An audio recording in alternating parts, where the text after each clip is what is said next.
हमारे बीच उपस्थित डॉक्टर उमेश चंद्र यादव जी का बहुत बहुत आभार और धन्यवाद।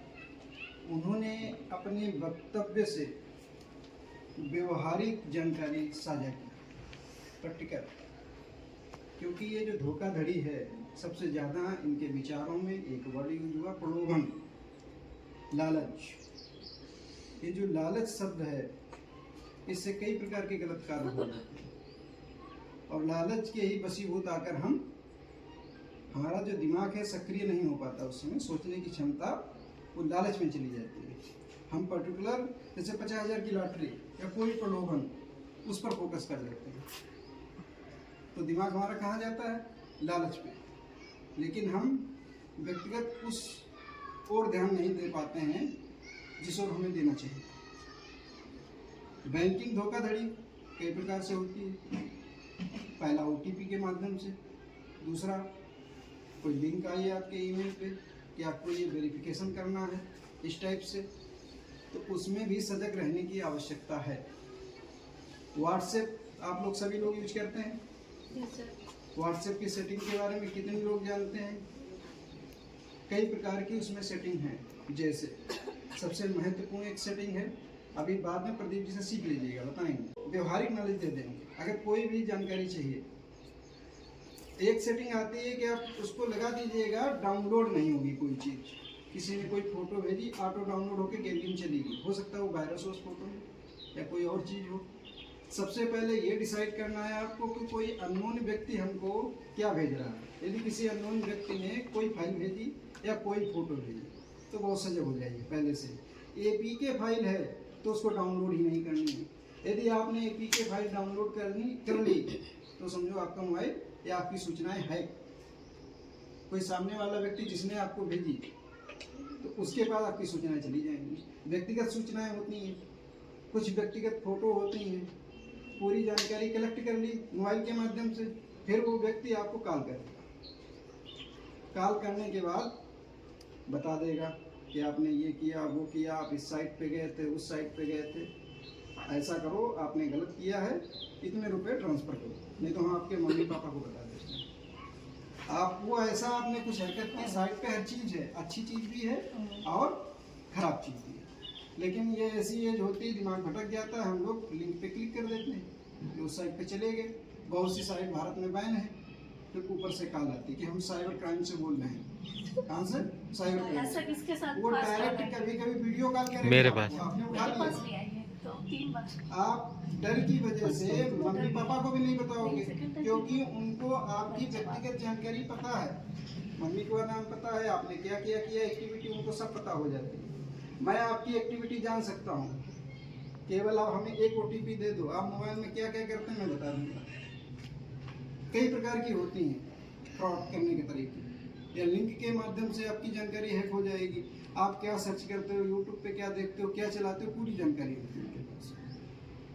जब ज्योतिषी नॉर्मल 2-4 जानकारी दे देता हम नतमस्तक हो जाते हैं कि नहीं? वो तो आपकी हर एक्टिविटी बताएगा। और फिर अगर वीडियो कॉल कर दी, वीडियो कॉल में उनका पूरा सेटअप होता है कि वही CO जैसी गाड़ी सायरन बजेगा, पूरी पुलिस चौकी होगी, आपको एकदम विश्वास हो जाएगा कि सच में हमारे साथ फ्रॉड हुआ। पुलिस घर पे आ जाएगी, माता पिता की बेइज्जती हो जाएगी। तो हम लोग क्या करते हैं, सबके पास इस एज में कुछ ना कुछ रुपया होता है, ATM होते हैं, स्कॉलरशिप का रुपया होता है, ठीक भैया बताना नहीं, मैं दे दूँगी। ये हो चुका है फ्रॉड। धीरपुर की एक लड़की है, उसका हो चुका, मैं उसका नाम नहीं डिस्क्लोज करूँगा, उसने मना किया। 5,000 रुपये का फ्रॉड हुआ उसके साथ। उसके पिताजी आए, हमसे व्यक्तिगत बात की, मैंने समझाया उनको। मतलब डरने की कोई बात नहीं। कोई भी घटना घटित हो अपने माता पिता को बताइए। यदि माता पिता को नहीं बताने में सक्षम है तो टीचर्स से मिलिए, हम लोग उसका उपाय बताएंगे। 1930 पे कॉल करिए साइबर क्राइम पे, 1930 साइबर क्राइम पे सबसे पहले कॉल करिए, कोई धोखाधड़ी नहीं होती। ऐसा कोई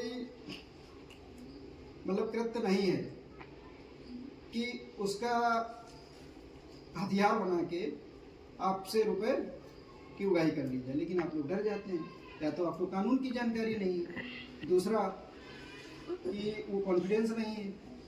प्रदीप जी के साथ घटना घट चुकी है, प्रदीप जी ने तुरंत रिप्लाई दिया यही कॉलेज में थे उस दिन, कॉलेज में थे। हाँ कॉलेज में ही हमारे सामने की बात है। मेरे साथ भी हो हाँ। चुका है सर ऐसा। लेकिन आप लोग अभी बच्चे हैं, कॉन्फिडेंस लेवल ही नहीं आएगा।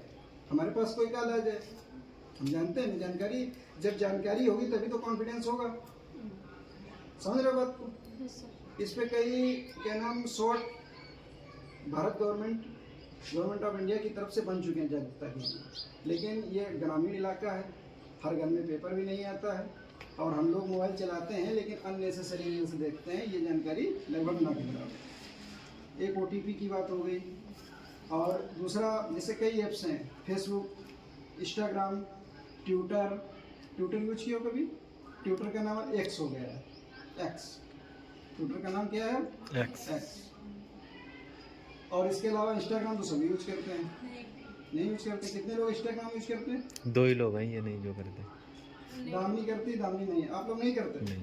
फेसबुक, व्हाट्सएप, व्हाट्सएप तो सभी लोग यूज करते हैं।